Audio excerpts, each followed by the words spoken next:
तो कैसे हो तुम लोग? मुझे मालूम है तुम लोग एकदम ठीक ठाक होगे और आज मैं तुम लोग के लिए लेके आ गया हूँ my wife is actually the future tyrant empress का चैप्टर नंबर 2। आप लोग ने अगर पिछला चैप्टर देखा हो तो आप लोग को मालूम ही होगा। पिछले चैप्टर में जीनियो और ल्यूक्सी की शादी तय हो गई होती है और ये बात सुनकर ल्यूक्सी को बहुत ही ज्यादा खुशी हो रही होती है और वहाँ पर हमें ये पता चलता है कि जीनियो और ल्यूक्सी का ये पुनर्जन्म है। अब उसके आगे की स्टोरी हमें आज मालूम चलेगी। चैप्टर की स्टार्टिंग में हमें ल्यूक्सी को दिखाया जाता है, वो कुछ सोच रही होती है और दूसरी लड़की सिर झुका के जमीन पे बैठी हुई होती है। हमें ल्यूक्सी को दिखाया जाता है, वो शर्माते हुए अपने मन में कह रही होती है, मेरे पिछले जन्म में जीनियो और मेरे बीच में ऐसा कुछ रिश्ता था ही नहीं, लेकिन मेरे इस जन्म में मेरे और जीनियो की शादी हो रही है। तभी ल्यूक्सी कहती है, अगर मैं ध्यान से याद करूँ तो मेरे पिछले जन्म में जीनियो इस टाइम पे वो जाड़े माउंटेन के ताइयाई सेक पे ट्रेनिंग कर रहा होता है। नेक्स्ट सीन में हमें बहुत सारे मास्टर को दिखाया जाता है और हमें बताया जा रहा होता है ताइयाई सेक इस दुनिया का सबसे बेहतरीन इमोर्टल सेक्ट है। इसका इतिहास हमारे इस राज्य से भी ज्यादा पुराना है, यहाँ तक कि अभी का राजा भी ताइयाई सेक को बहुत इज्जत देता है। तभी ल्यूक्सी को जोर का झटका लगता है और अपने मन में कह रही होती है, लेकिन किसी वजह से जीनियो ताइयाई सेक को ज्वाइन नहीं इस जन्म में। लेकिन क्या होगा अगर वो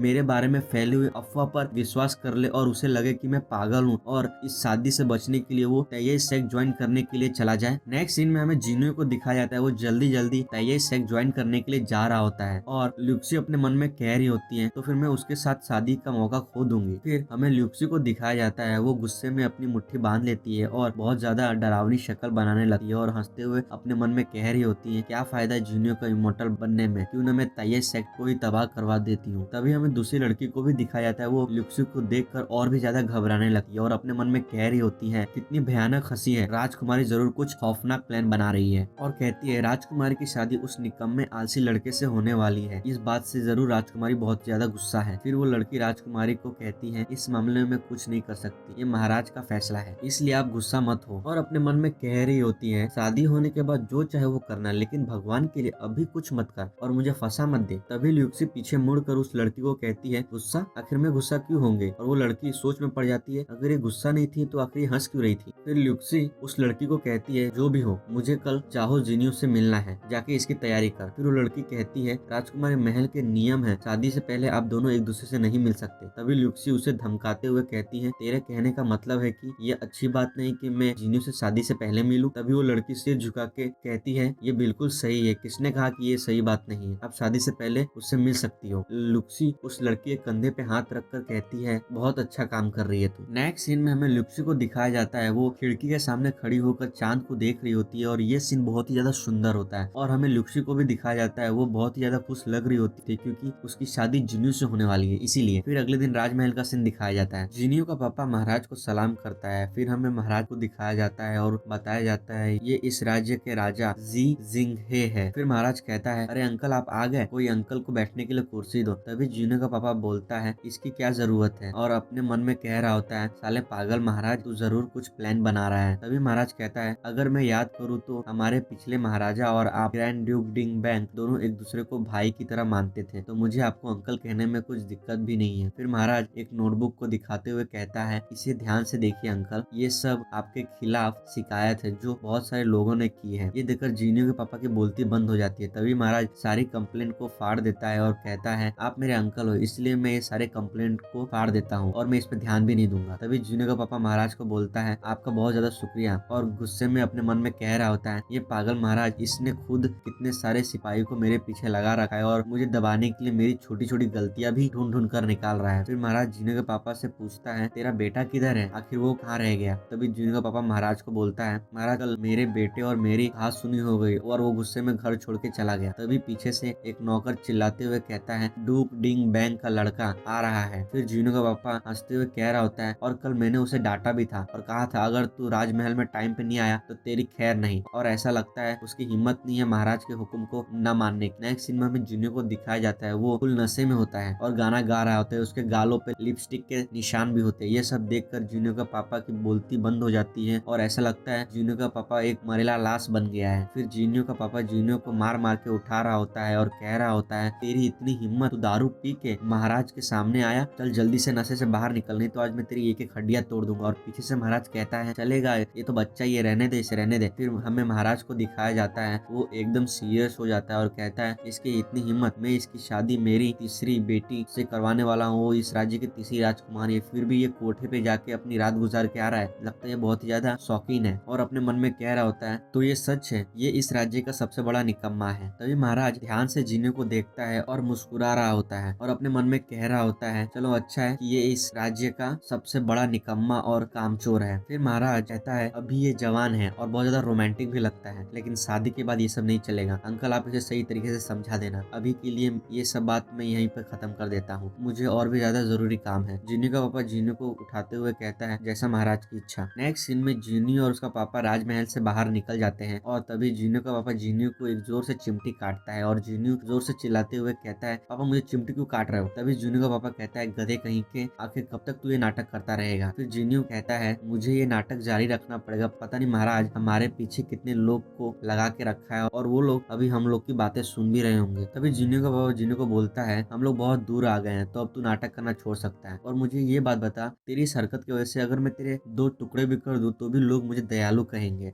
चल मुझे ये बता आखिर तू कल रात को गया कहाँ था। फिर जीनियो बताता है वो कल रात ग्रीन विलो पवेलियो में था, वहाँ पर उसने गलती से मिनिस्टर ऑफ वॉर के दूसरे बेटे को बहुत मारा। फिर हमें उस लड़के को दिखाया था, वो लड़का बुरी तरीके से पीटा हुआ होता है और वो रोते हुए गिड़गिड़ा रहा होता है और जीनियो उसके ऊपर पैर रख के एक मस्त पोज मारा होता है। इसके बाद मिनिस्टर ऑफ वॉर जरूर आपको मेरी कंप्लेंट आपको भेजने वाले हैं, इसलिए आप पहले से ही तैयार रहना। और जीनियो का पापा अपने सर पे हाथ रख कर कह रहा होता है कभी कभी मुझे लगता है कि तू सच में निकम्मा और नालायक है, ये सब एक नाटक है। तभी जीनियो अपनी तलवार निकालते हुए कह रहा होता है लेकिन आज रात मुझे किसी को सच में मौत के घाट उतारना है और मैं इस बार सच बोल रहा हूँ। फिर जीनियो का पापा जीनियो से पूछता है आखिर किसको तू मारना चाहता है। जब जीनियो कुछ नहीं बोलता तब जीनियो का पापा पीछे मुड़कर देखता है और जीनियो वहाँ पर होता ही नहीं है। नेक्स्ट सीन में रात हो गई होती है और हमें एक जंगल का सीन दिखाया जाता है और जीनियो एक पेड़ से दूसरे पेड़ पे छलांग मार कर एक जगह पे रुक जाता है और हंस रहा होता है। फिर जीनियो अपने काले कपड़े फेंक देता है और मन में कह रहा होता है ये काले कपड़े बहुत बेकार है, इसमें मैं सही से सांस भी नहीं ले पाता। जीनियो किसी को टारगेट कर लेता है और वो फिर से एक लंबी छलांग लगाता है। फिर हमें एक घर दिखाया जाता है और जीनियो अपने मन में कह रहा होता है ल्यूक्सी एक घमंडी रानी और खतरनाक रानी बनी क्योंकि पूरे राज्य में तबाही हो रही थी और उसकी शुरुआत इस जगह से हुई थी, उसके पीछे टाइयान पवीलो का हाथ था। फिर जीनियो अपनी तलवार निकालता है और उसके चारों तरफ बहुत सारी एनर्जी बनने लगती है, वो सारी ताकत अपनी तलवार में डाल देता है और जीनियो कहता है तूने अभी तो कुछ नहीं किया लेकिन तुझे मरना ही होगा। यहाँ पर हमें ये नहीं मालूम चलता कि जीनियो आखिर मारना किसे चाहता है और जीनियो पूरी ताकत से हमला कर देता है। नेक्स्ट सीन में हमें जीनियो की तलवार को दिखाया जाता है, वो पूरी ताकत से उस घर की तरफ जा रहा होता है और चारों तरफ बहुत ही खतरनाक एनर्जी बन गई होती है, लेकिन अभी हमें ये नहीं मालूम कि आखिर हुआ क्या, ये हमें अगले चैप्टर में मालूम चलेगा। अगर आप लोग इस चैनल पर नए हैं तो चैनल को सब्सक्राइब करना बिल्कुल मत भूलना और साथ ही बेल आइकन दबा देना, जब भी मैं अगला एपिसोड अपलोड करूंगा तुम लोगों को सीधा नोटिफिकेशन मिल जाएगा। My wife is actually the future talent empress के चैप्टर नंबर 3 में। तब तक के लिए टाटा और बाय बाय।